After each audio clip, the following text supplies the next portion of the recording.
Hürmetlik Şərq Türkistanlıq qarindoshlar, Şərq Türkistan xəbər agentligining xəbərlər proqrammasini ko'rsangizni qizg'in qarshi olamiz.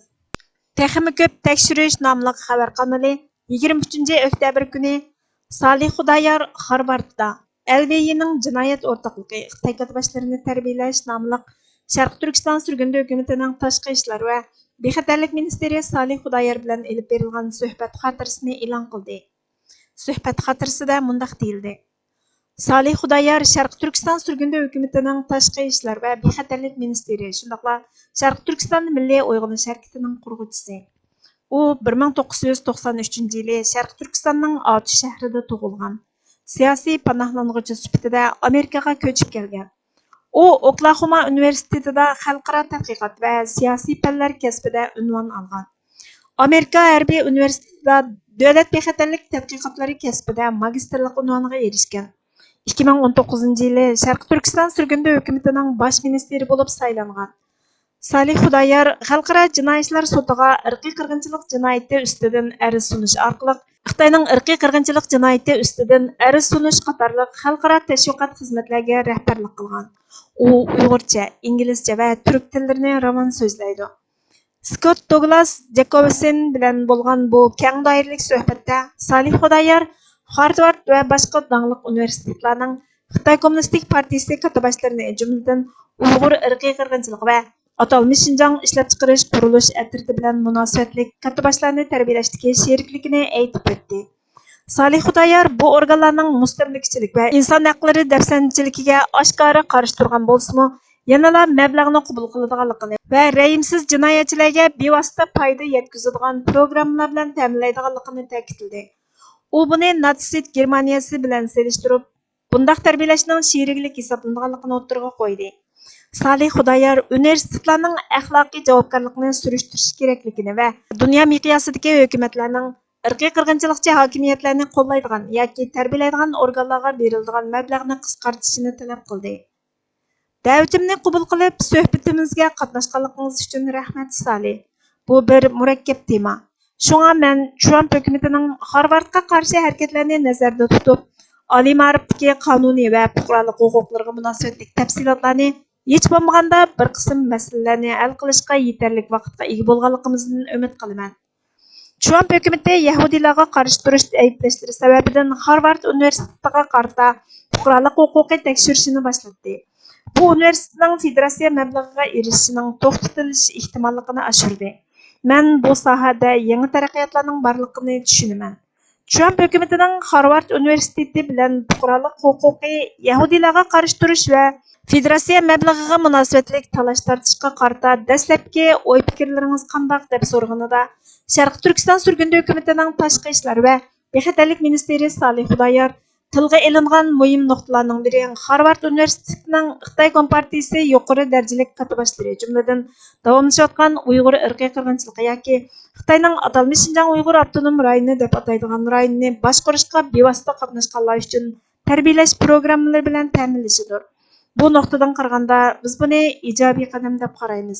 Keng doiralik fuqarolar huquqi masalasiga kelsak, bu Harvard bilan federatsiya hukumati o'rtasidagi talash tortishga aloqador ayrim masala. Ammo bizning andishalarimiz bilan mos keladi. Bo'libmi Harvard universiteti keyin Xitoy katibashlarining irqiy qirg'inchilik qilmishlarini sodir qilish va xalqimizga qarshi ishlagan jinoyatlarni oqlash uchun ishlatiladigan kasbiy ta'lim-tarbiya bilan ta'minladi. Biz Amerika hukumatining irqchilik, kamsitishni tashviq qiladigan yoki qirg'inchilikqa qatnashgan va ya uni tashabbus qiladigan har qanday organga mablag' solmasligi kerak deb qaraymiz dedi. Qo'shimcha yana bir nuqta, Xi Jinpingning qizi Harvardda o'qigan-ku deyman, deb so'rganida shundoq. Xi Jinpingning qizi Harvard universitetida o'qigan. Uningdan boshqa Erkin Tunyaz qatorliq Uyg'ur rayonidagi Xitoy kompartiyasining bir qism yuqori darajalik katibashlarining Harvardda tarbiyalash kurslariga qatnashganligi ma'lum. Bular Xitoyning atalmish Şinjandagi mustamlikachilik, irqiy qirg'inchilik va ishg'oliyat qilmishini bevosita nazorat qiladigan shaxslar. Harvard yana atalmish Şinjan ishlab chiqarish va qurilish atritining harbiy xodimlariga ta'lim-tarbiya olib borgan. 2020-yili 7-oyning 6-kuni biz Xalqaro jinoiy ishlar sud mahkamasiga Xitoy katibashlari ustidan da'vo etib, Təxminən 4 yoki 5 kundan keyin Amerika hökuməti atalmış Şinjan ishlab-chiqarish va qurilish atritiga jazo berdi. Biz sungan arzimizda atalmış Şinjan ishlab-chiqarish va qurilish atriti va uning amaldorlarini alohida tilga oldik. Biz uzundan buyon Davlat tashqi ishlar ministrligidan atalmış Şinjan ishlab-chiqarish va qurilish atriti va uning katibashlariga jazo qo'llanishni talab qilib keldik. Ular biz arz sunib taxminan 4 kundan keyin, ya'ni 7 ayning 10 kuni jazoni yo'lga qo'ydi. Shundaqdimi Harvard universiteti bu o'ringa yanada ta'lim-tarbiya ilib berishni davomlashtirdi. Bu alohida bir masala dedi. Xitoy Kompartiyasining Harvard universitetida o'qigan boshqa yuqori darajalik a'zolarining ichida Li Yuanchao, Liu He, Li Hongjong, Xi Mingzhi, Bu Guagua, Hua Lixian va Chu He qatorliqlarmi bor. Bu ahvolning qonunliq siyosiy harakatni bostiradigan shakldagi nachar boshqurilishining yoki o'rinlarning insoniyatga qarshi jinoyatiga sherik bo'lishiga to'salg'i bo'lishining tar bir yo'lining o'rniga mumkin bo'lib bo'lmaydiganligini muzokara qilish mumkinmi? Boshqacha qilib aytganda, yingnini joyiga sanjig'ili bo'lamdi deb so'rganida Sharq Turkiston surgundi hukumatining tashqi ishlar va bexatarlik ministri Salih Xudoyor bo'ladi. Xitoyning bu jinoyatlarga chetishligi keng ko'lamda e'tirof qilindi. Amerika hukumati buni rasmiy holda irqiy qirg'inchilik deb e'tirof qildi. Atalmış Şinjan ishlab chiqarish qurilish atriti jazolandi. Faqat Sharq Turkistonga bevosita chetishlik bo'lganlarla emas, irqiy qirg'inchilikqa chetishlik o'rinlarga munosabatlik Xitoy Kompartiyasining katibashlarini tarbiyalash butunlay to'xtatilishi kerak. Masalan, Erkin Tunyaz vali bo'lishdan burun 2012-yili Harvard universitetining John Kennedy hukumat maktabida o'qigan. Ammo o chaqda u yuqori darajalik katibash edi. Xitoyning irqiy qirg'inchilik siyosatlari atalmış Şinjan xalq qurultiyi va shuningga o'xshash qonun chiqarish organlari orqali ma'qullangan bo'lib, Erkin Tunyaz bu o'rinlarning a'zosi edi. Shunga men hech qanday bosqinchi hukumatning o'z katibashlarini Amerika universitetlariga, Harvard yoki boshqa joylarda o'qitishga avatishiga yo'l qo'ymasligimiz kerak deb qarayman, deb javob berdi. Erkin Tunyazning delosidan boshqa men ilgari tonimaydigan Yao Ningni tilga oldim. U Qashqar Maralveshi Naylik partiya komitetining sekretari bo'lgan ekan. U rasmiy jazolanmadi. Rasmiy jazoga tortilmagan bo'lsa-mu, o'lka rahbarligi uni lagerlar bor rayonga o'rinlashtirdi. Amerika, Yevropa ittifoqi, Angliya va Kanada tarafidan jazoga tortilgan. Ammo Harvard bilan ommaga ochiq aloqasi bo'lmagan yuqori darajalik atalmış Şinjan katibashlari ichida Chen Tuango, Yi Zhuhailun, Wang Mingshan, Wang Chunjing va Chen Mingo bor, shundaqmi? Deganda Salih Xudoyor shundoq. Bular Chen Tuangodan Yi Zhuhailungacha bo'lgan jazo lagerlari va qirg'inchilik siyosatlarini bevosita nazorat qilishga mas'ul yuqori darajalik Xitoy katibashlari. Masalan, Yi Zhuhailun, Chen Tuango qatorliqlar. Yi Zhuhailun Xitoy Kompartiyasining raisi edi. Insoniyatga qarshi jinoyatlarga bevosita chetishlik yuqori darajalik shaxslarga sahibxonlik qilgan boshqa LVI birlashmasi organlari, hatto LVI birlashmasidan boshqa tunilgan organlarcho deb so'rganda, Salih Xudoyor, "Ha, mencha bu Princeton edi. Bir qancha oy ilgari Princeton universiteti nashriyati o'zining bir mudirini Sharq Turkistonga avatgan. Ular asosan Xitoyning jinoyatlarini oqlab tashviqot qilyapti. Amerikada Xitoy katibashlariga ta'lim-tarbiya beradigan boshqa LVI birlashmasi universitetlari bor. Ular bu katibashlarning Sharq Turkistonda qilayotgan ishlarining hech bo'lmaganda Birlashgan Davlatlar Tashkilotining insoniyatga qarshi jinoyat deb e'tirof qilgan jinoyat ekanligini to'liq bilishidi. Hech bo'lmaganda ular bu shaxslarning ommaviy inson haqlari zo'ravonligi va dafsanchiligini qilayotgan zolim, rahimsiz bir hokimiyatga xizmat qilganligini bilishidi. Bu organlar asosan o'zlarining axloqiy qimmat qarshidan voz kechdi. Ular nimishqa bunday qiladi? Chunki Xitoy ularga zo'r miqdorda pul berdi. Ular keyin mustamlikachilik, irqiy qirg'inchilik va ishg'oliyatni nazorat qiladigan mashhur bo'lgan shaxslarni tarbiyalaydi. Qog'oz yuzida bu LVI birlashmasi universitetlari mustamlikachilik, ishg'ol, inson haqlari zo'ravonligi va qirg'inchilikqa qarshi turadiganligini ilgari suradi. Ammo amaliyotda ular bu jinoyatlarga mas'ul kishilarni tarbiyalayotdi. Bu hammadan nomussizligi. Mencha bu ishga ishtirok qilgan organlarga federatsiya mablag'ini butunlay cheklash kerak. Baş topshiruvchi bo'lish sifatim bilan men to'layotgan bajning bir tiyinining bo'lsa-mu, xalqimni vayron qilishga urinayotgan irqiy qirg'inchilikchi Xitoy katibashlarini tarbiyalashga ishlatilishi haqiqatan qabul qilg'usiz deb javob berdi. Amerika hökuməti bu məsələni qandaq qəbul qılğanlığına gəlsək, gərçə ular məbləğ məsələsiga kəng dairəlik aktiv pozisiya tutqan bolsunmu, xalqara ölçəmlər bo'yicha o'xshash munosabatga ega tonilgan apparatlar bor. Xiyolingizga yana nimalar keladi deb so'rganida Salih Xudoyor, bu faqat Amerika bilanla cheklanib qolmadi. Germaniya universitetlaridami o'xshash ahvollar mavjud. Nurg'ulg'an Xitoy katiboshlari 1980 va 1990 yillarda Yaponiyada o'quvchi sifatida qabul qilingan. Amerika, Angliya, Germaniya va Yaponiya bo'lsin, bu davlatlarning hammasi mustamlikachilik, ishg'ol, irqiy qirg'inchilik va inson haqlarini dafsanda qilishga qarshi turadiganligini oshkora deyishidi. Ammo ularning qilmishlari boshqacha hikoyani so'zlaydi. Akademik organlar buningdan alohida gunohkor. Nurg'ulg'an akademiklar biz irqiy qirg'inchilikqa qarshi turamiz, mustamlikachilikka qarshi turamiz deb jakarlagan bo'lsa-mu, Xitoyning qilmishlarini irqiy qirg'inchilik, mustamlikachilik, ishg'oliyat deb atamaydi. Xitoyning Sharq Turkistonda qilayotgan qilmishlari irqiy qirg'inchilik, mustamlikachilikning ta'biriga uyg'un keladi. Masalaning bir qismi mablag' selishda. Bu universitetlar va hukumatlar Xitoy Kompartiyasidan bevosita yoki vositali holda zo'r miqdorda moliya yordami oladi. Xitoy Kompartiyasi yana 100 kishilik komitetga o'xshash tashkilotlar va nufuzli kishilar vositasi orqali ishlaydi. Ba'zi akademiklar Xitoyda tekshirish, tadqiqot olib berishga yo'l qo'yganligini aytib, qiliqlarini oqlaydi. Ular Beijingni tanqid qilsa-mu, bu yo'lni yo'qotib qo'yishdan ansiraydi. Xitoyning maqsadiga yetish uchun foydalanadigan shartlari, ularning ojizliklari. Ammo oxirida bu organlarning qilayotgan ishi irqiy qirg'inchilikchi hokimiyatning katiboshlarini qo'llash, ular bilan aloqa qilish va tarbiyalashga qatnashish.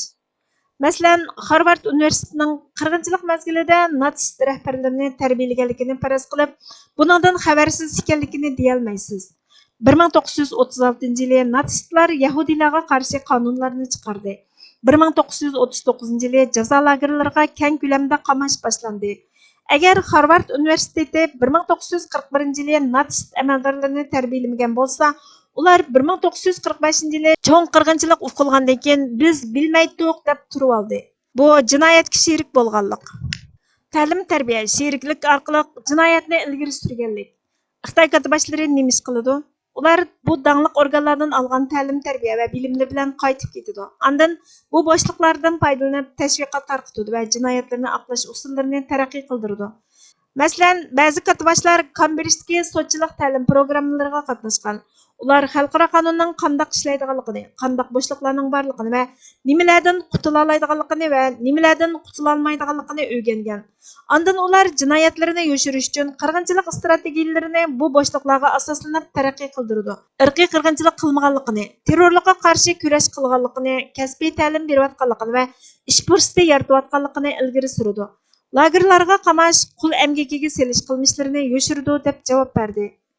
Bugungi suhbatga asoslanganda eng oxirida tushanchangiz nima deb so'rganda, men ta'kidlamoqchi bo'lgan eng oxirgi narsa shuki, hukumat besimi ostida bo'lsin yoki bo'lmasin, organlar axloqiy javobgarlik va vijdonga ega bo'lishi kerak. Ular Xitoy Kompartiyasiga o'xshash uzun jahongirlik tarixiga ega inson haqlarini dafsanda qilish, inson haqlarini dafsanda qiladigan, irqiy qirg'inchilik yurgizadigan, mustamlikachilik bilan shug'ullanadigan hokimiyat katiboshlariga ta'lim berishdan saqlanish kerakligini bilish kerak. Bu organlar eng yuqori axloq o'lchimini saqlash kerak. Men yana Amerikadan boshqa hukumatlar o'z davlatidagi Xitoy katiboshlariga ta'lim va yordam berilgan organlarga mablag' selishni qisqartirish kerak deb qarayman deb javob berdi. Oslo avtobuslarni Xitoydan elishni to'xtatib, boshqa avtobus qo'llanmoqchi bo'lgan. NRK xabar torining 28 oktyabr kunidagi xabariga qaraganda, Reuters'ning o'zining tekshirishidan ma'lum bo'lishicha, Oslo avtobuslarini Xitoydan elishni to'xtatib, boshqa avtobus qo'llandi ekan. Reuters'ning sinaq qilish natijasi Xitoyning elektr avtobuslarini Xitoydan kontrol qilg'ili bo'ladiganligini ko'rsatgan. Norvegiya ko'chalarida o'xshash zavod ishlab chiqargan avtobuslar qatnaydigan bo'lib, Reuters agentligi o'zining Xitoydan kelgan elektr avtobuslarining bexatarligini maxfiy sinaq qilgan.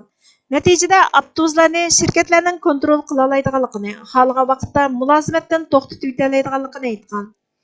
Afton Post'ning xabariga qaraganda, shirkat bu tekshirish natijasini qatnash ministrligiga uqtirgan, hukumatga doklad qilgan. Gazetning xabarida aytilishicha, yozda Reuters'ning 2 avtobusi sinaq qilish uchun Sandvikaga elib berilgan. avtobuslarni parchalab, signal ayirib bir uyda tekshirib, Xitoy elektr avtobuslarini ishlab chiqaruvchining kontrol qila oladiganligini bayqagan. İşlep çıkarğıcı her bir avtobusga uzoqdan erisha oladigan. Ularning biri Yevropada ishlangan elektr avtobusi, yana biri Xitoy Yutong shirkatining elektr avtobusi ekan. Reutersning xabarida nazariya jihatdan aytganda, avtobus ishlab chiqaruvchi tarafidan taqilib qolishi yoki ishlatishga bo'lmaydigan holga keltirilishi mumkin deyilgan. Reuters agentligining shirkatining bosh ijroiya amaldori Brent Railton Jensen biz davlat va yerlik hukumatlarga xabar qildik va kelgusidagi setilishlarda tor bexatarligiga qarata aniq talablarni bekitish uchun birlikda ishlayapmiz. Biz tor bexatarligiga chetishliq barliq aloqador organlarni, balkim faqat davlat saviyasida emas, balki xalqaro saviyadagi organlarni qatnashtirishimiz, bir yerga jam qilishimiz va oldingi qatordagi tajribaga ega bo'lishimiz kerak degan. Qatnash ministri Norvegiya bexatarlik siyosatida hamkorlashgan davlatlardan avtobus setib olish bilan munosabatlik xavf-xatarlarni umumyuzlik baholaydiganligini aytgan. O'limalarimiz nada? Har qanday bir millatning o'qigan, bilim egallagan kishilari el yurtning diniy, ijtimoiy va siyosiy ishlariga rahbar va yo'l boshchidir. Xalq har vaqt olim o'limalarining orqasidan ularning aytgan so'zi va suzgan siziqlarini bo'ylab mangdi. Haqiqiy ilmmi, Allohning amri va rizosimi, saf vijdoniy sadomi har qachon ilm egalarini kishilarga xayrxohlik qilishga, o'z mamlakatiga kuyinish va rahnamolik qilishga chaqirdi.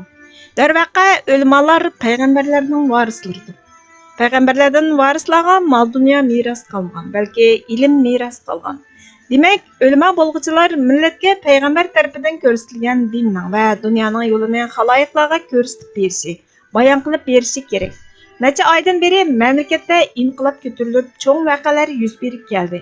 Yurt va millat muhim davrlarni, hal qilg'uch tarixiy sharoitlarni boshdan kechirmoqda. Halbuki xalq ting'irqash, hayratlar ichida rahbarlarga muntazir bo'lmoqda. Acaba xalqni din va dunyo ishlarida to'g'ri yo'lga boshlab, iqtisodiyotga elib chiquvchi o'limalarimiz nada? Acaba ular mushundaq chaqda qilmagan rahnamolikni yana qachon qilmoqchidir? Allohning amrini yetkazuvchilarni o'limalarimiz deb hurmat va izzat ko'rsatgan bu millatga imkoniyat yor berishcha ularning xayrlik uchun harakat qilish, yetakchilik qilish birinchi bo'lib ilm ahllarining vazifasi. 3-4 kishini yig'ib olib, nahvi, fiqhi, mantiq o'rgatib dars berib qo'yganga gadandagi majburiyat ado bo'lib ketmaydi. Payg'ambar varislarining payg'ambar izini besib, umumiy musulmonlarga yetakchilik qilmoqi zarur. O'limalarimiz o'qiyotgan kitoblarda nuqul tahorat, namoz va ro'zaga doir masalalar so'zlangan, balki musulmonlarning bir gavda bo'lib, ittifoq holda millatning foyda ziyinini tangsab harakat qilishining, birlikda jihodga otilinishining qonun qoidalari, ahkomlari, shundaqla haq-huquq masalalari, jazo qonunlari, adab axloq va go'zal fazilatga doir ta'limlar, halol va harom andizalari qatorliq nurg'un masalalar bayon qilingan. Ahvol shundoq tursa, o'limalarning sukutda turib olishi harakatsizligi ajoyiblik, ya'ni binormallik jumlasidandir. Hozir mamlakatda urushlar, jidal majralar, qurolsiz musulmon fuqarolar ustidan dahshatli zulmlar elib berilmoqda. Musulmonlarga peshva yetakchi bo'lishi kerak bo'lgan o'limalar nima uchun xalqning kundan kunga ezilib menishining oldini olish va el yurtning qo'rqinchli holga tushib qolishini to'sib qolish uchun himmat qilishmaydi? Qat'iylik bilan maydon ifodalamaydi. Nima uchun shariat ahkomlaridagi ochiq bayonga asosan chora ko'rishmaydi? Nimaga asoslanib uylaridan chiqmay, o'zi yolg'iz ah-vah qilishib xomish turib olishidir? Peshvoyi ummat bo'lgan bu o'limalar nima uchun xatarlik ahvolga qarshi mudofaa ko'rish, musulmonlarning g'am-g'ussa, dishvorchiliklardan qutulish uchun maydonga chiqib to'plashib, umumiy harbiylar to'piga hamda umumiy xalqqa Qur'on va sunnatning yo'l yo'riqlarini yetkazmaydi? Ular mana shunday chog'da chiqib qurtulush va nijotlik yo'lini talqin qilishgan bo'lsa edi, ya'ni oydinlashtirib berishgan bo'lsa edi, cho'qim buning g'oyat zo'r foydasi ko'rilgan bo'ladi. Foydasi ko'rinarlik bo'lmagan taqdirdami, ular zimminlaridagi majburiyatini ado qilgan, ilmiy vazifasini o'rinlagan hisoblanadi. Acaba bu nimancha tinchlik, nimancha zaiflik, nimancha timtoslik? Bir chetda tanho bo'lib olib, Sayyidul Hariyni tilovat qilib o'tirganga, xatmi qilayotganga ishtang otmaydi. Payg'ambarimiz talab qil, sabab qil deb ko'rsatgan. Payg'ambarimiz hadis so'zlab berish bilan birga o'zi bevosita urushlarga, muhim voqealarda chora tadbir qilishlarga ishtirok qilgan. Agar hamma ish duo tilovat bilan bitib ketadigan ish bo'lsa edi, payg'ambarimizning duosi bizning duolarimizdan tezroq ijobat bo'ladi emasmi? Bu vajidan yurtimizga barcha ulamo va sulaholarımizdan, ya'ni islohotparvarlarimizdan bu muhim kunlarda mumkin qadar har kuni bir o'ringa jam bo'lishib, musulmonlarning hozirgi hol vaziyati haqida fikr mulohaza elib berishni, vaziyatning yaxshi tarafga yurishishi, mamlakatda amniyat va osoyishlikning tang amalilashishi hamda shariatning hamma hukmlarining chala qolmay ijro bo'lishi haqida chora tadbirlar qilishini, mayli askarlar bo'lsin, mayli avom fuqarolar bo'lsin, hammasiga islomning keskin hukmlarini bayon qilib yetkazishda endi bo'lsa kechikishini bas qilishini Xudo rizosi uchun o'tinib so'raymiz. Navoda musulmonlar xalqimiz mana shunday nozik davrni boshdan kechirib turibsimi, olim ulamolar yana sukutni tanlab yuraversa, bilsinki dunyo va oxiratda zimminlardagi mas'uliyat bakmo ig'irdir. Manba Erkin Turkiston gazeti 14-son 1933-yil 22-noyabr. Kashgar. Uyg'urchaga og'diruvchi Burhan Muhammad. Sizga vaqt ayirganingiz uchun ko'pdan-ko'p rahmat. Kelar qatimqi programmamizda ko'rishguncha Allohga omonat bo'lgaysizlar.